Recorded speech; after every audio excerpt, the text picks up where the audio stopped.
కేంద్రంలోని మోదీ ప్రభుత్వం దాదాపు 7 కోట్ల మందికి ఈపీఎఫ్ఓ సభ్యులకి త్వరలోనే శుభవార్త వినిపించనున్నట్టు చెప్తున్నారండి. కేంద్రం తీసుకునే ఈ నిర్ణయంతో ఈపీఎఫ్ సభ్యులకు పెద్ద మొత్తంలో లాభం చేకూరాలని చెప్తున్నారు. ఆ నిర్ణయం ఏమిటో ఇప్పుడు మనం తెలుసుకుందాం. అతి త్వరలో సుమారు 7 కోట్ల మంది ఈపీఎఫ్ఓ సభ్యులకు గుడ్ న్యూస్ చెప్పనున్నారు. ఉద్యోగ భవిష్య నిధి డిపాజిట్లపై వడ్డీ పెంచే దిశగా కేంద్రం అడుగులు వేయాలనే ఉద్దేశంతో వార్తలు వస్తున్నాయి. ఈ మేరకు కేంద్ర ఆర్థిక మంత్రిత్వ శాఖతో చర్చలు జరుపుతున్నట్టు తెలుస్తుంది. ఇప్పటికే పలు కార్మిక సంఘాలు, పెన్షన్ సంఘాలు ఈపీఎఫ్ను డిమాండ్ చేస్తున్నాయి. ప్రస్తుతం ఈపీఎఫ్ఓ 8.20% వడ్డీ రేటును అందిస్తుంది. ఇప్పుడు పెంచే అవకాశం ఉందని నిపుణులు అంచనా వేస్తున్నారు.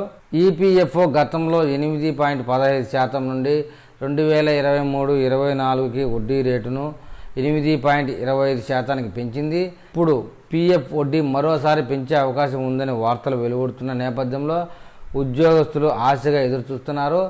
దీంతో తమ మూలధనం పెరిగే అవకాశం ఉందని కూడా అంచనాలు వేసుకుంటున్నారు.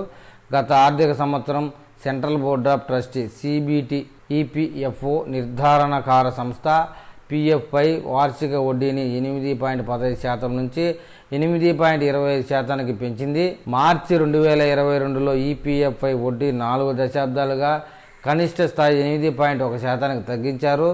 ఇది అంతకుముందు 2020-21 ఆర్థిక సంవత్సరంలో 8.5%గా ఉంది. మళ్ళీ ఇప్పుడు కూడా 8.5% వడ్డీ పెంచే అవకాశం ఉందని నిపుణులు అంచనా వేస్తున్నారు. ఇదిలా ఉంటే 2018-19కి ఈపీఎఫ్ వడ్డీ శాతం 8.65%గా ఉండేది. ఈపీఎఫ్ఓ తన కస్టమర్లకు 2016-2017న 8.65%, 2017-2018లో 8.55% వడ్డీ రేటును అందించింది. కాగా 2015-2016లో వడ్డీ రేటు అత్యధికంగా 8.8%గా ఉంది.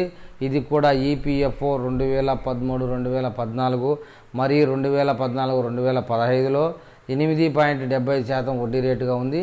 కానీ అప్పటి నుంచి క్రమంగా వడ్డీ రేట్లు తగ్గుతూ వచ్చాయి. ప్రస్తుతం మాత్రం ఈపీఎఫ్ వడ్డీ రేట్లు పెరిగే అవకాశం అయితే స్పష్టంగా కనిపిస్తున్నట్లు అంచనా వేస్తున్నారు.